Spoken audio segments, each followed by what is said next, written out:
Ladies and gentlemen, addressed by our visionary, the dynamic Chief Minister of Andhra Pradesh, Sri Nara Chandrababu Naidu Garu.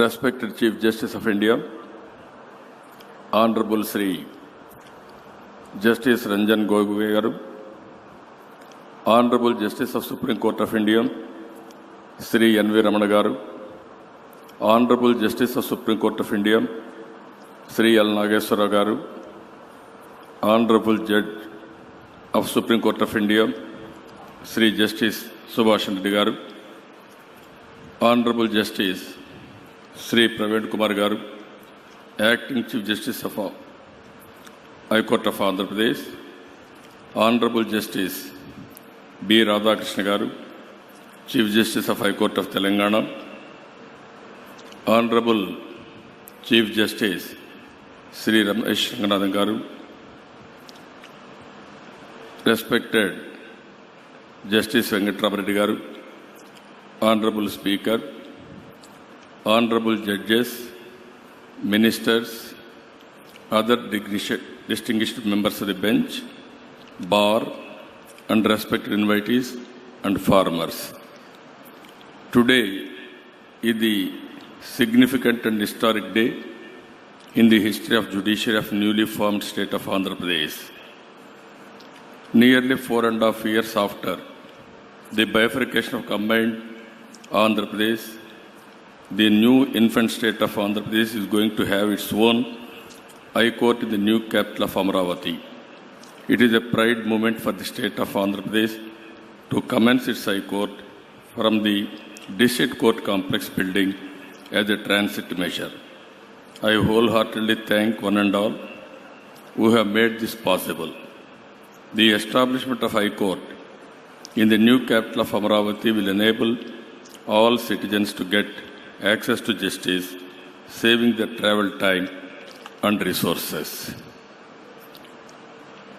As you are all aware, just now, Honorable Justice L. Nageswara Garu and also Honorable Justice N. Ramana Garu, they referred the bifurcation and also history of the state. If you go back, we were in Madras Presidency, and then after 3 years, by the agitation of Potti Sriramalu, with his sacrifice of his life, we got Andhra Pradesh state. 3 years, we were in Kurnool, and also High Court was located in Guntur.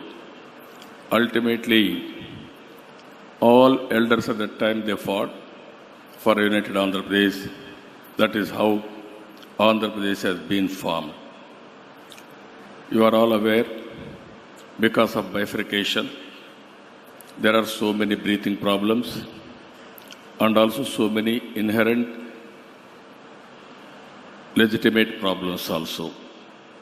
Even there is Bifurcation Act and also special status they promised on the floor of the Rajya Sabha.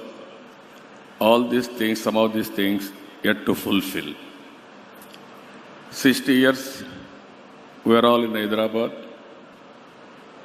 We have contributed for the development of combined Andhra Pradesh, and at the same time, we didn't finalize all the issues between the two states. Even though we are making our efforts very sincerely, at this time, I really appreciate farmers who are all here. They gave nearly 34,000 acres of land under land pooling. It is a historic thing. Otherwise, all these things should not happen. I am thanking on behalf of government, and farmers are here. We are thanking them in a big way. Sir, you have seen, sir, today with the sacrifice of farmers, we have planned Amravati city. It is a crisis, but we wanted to convert this crisis into an opportunity. This seed capital, we are having nearly 50,000 acres of land with farmers' contribution of land, everything. We have given an excellent policy for the farmers. It is a win-win situation. After development, 25 to 30% of land we are giving back to the farmers with all infrastructure. Now land value has increased. We have given an annuity for 10 years. Because of all these things are happening very smoothly. We are planning nearly 50,000 crores expenditure on trunk infrastructure, one of the best infrastructure. We wanted to make this city one of the beautiful city. Earlier I had some experience in creating Cyberabad city that is a brownfield city.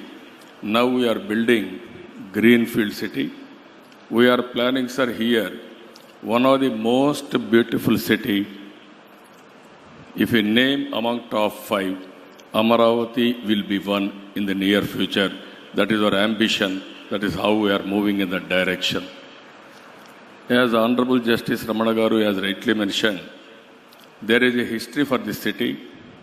2000 years back, this Amaravati was capital for Satavahana dynasty. We are going to revive that glory in the near future. Even here, we are having 9 cities. In 9 cities, one is administrative city, and also in that, there is justice city also. In this justice city, today we are having district court as a transit high court, and also Honorable Supreme Court Chief Justice has laid the foundation for high court. It is a wonderful this thing. One of the, if you see here, it is a Buddhist stupa. It is an iconic building. If you see this in future, as Buddha has rightly mentioned at the time, we are shaped by our thoughts. We become what we think. We build our destiny not based on our birth, but by our efforts. It is exactly correct. It will take some time, but we will make it a reality in the near future. That is our confidence. Distinguished dignitaries are here. In the constitutional scheme of governance, all organs of the state, the legislature, the executive, the judiciary, and the press play pivotal roles in the delivery of justice. But it is in the judiciary that delivers timely and impartial justice and ensures safety and security of all the citizens. By interpreting the Constitution and the relevant laws, it is the judiciary which provides social and economic justice to all the communities of the society. Various landmark judgments of Honorable Supreme Court are testament to this effect. Even some of the justices, as rightly mentioned, litigation. It is the biggest bottleneck or hardship for development. If you cannot do development, automatically we cannot provide welfare or you cannot eradicate poverty. Always, this is a crisis atmosphere. If you create wealth, and also if you can, by getting revenues, you can provide better amenities for the citizens, and also you can provide better living standards. Then people also will be happy. So all litigation, we have to reduce to the maximum extent. Even in Andhra Pradesh, even Honorable Justice has rightly mentioned, 170,000 cases are pending. Even we are using technology for solving all these problems in a big way. We are, through technology, we are bringing transparency. RTC is working very well. With all these things, in the recent times, if you see, we are going one step ahead. That is viaduct principle. This viaduct is nothing but it means structure that facilitates safe and quick passage to reach goal. In this, V stands for vision. We have prepared a vision. In this vision, by 2022, Andhra Pradesh will be one among top 3 in the country. By 2029, Andhra Pradesh will be number 1 in the country. And 2050, Andhra will be best destination in the world itself. That is our vision.